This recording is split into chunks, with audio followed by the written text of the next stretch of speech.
Galatians 5:13 and 14 says, "For you are called to freedom, brethren, only do not turn your freedom into an opportunity for the flesh, but rather serve one another.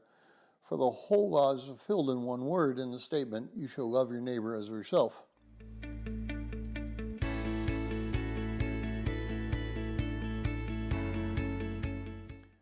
Well, if you're joining us in reading through this 90-day reading plan, today's reading is Galatians 5, and I encourage you to read that passage.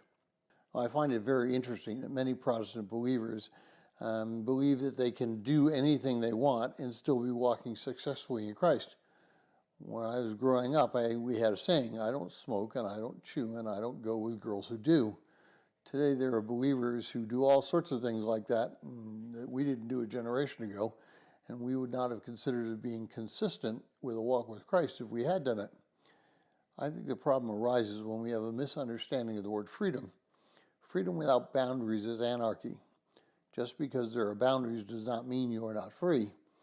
There are reasons why there are speed limits. There are reasons why there are stop signs.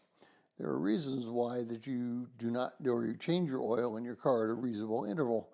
And there are reasons why we should not restrict ourselves about what we can do and why we do it. Well, Satan tells us that we should be able to do anything if we're truly free. And this is the same argument that he used with Adam and Eve. God did not restrict their freedom in the sense of withholding anything from them.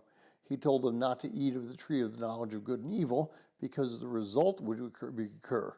In freedom, he warned them against it. In freedom, he allowed them to do it. Our lives in Christ should be shown in how we love God and how we love our neighbor. If we love our neighbor, we will be loving God. If we are hating our neighbor, then we'll be hating God.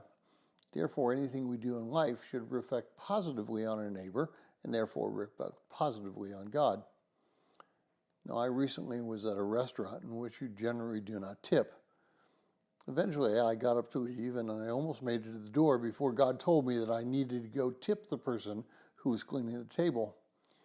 In my freedom, I could have refused, but because I was compelled through my love for my neighbor, I left a significant tip.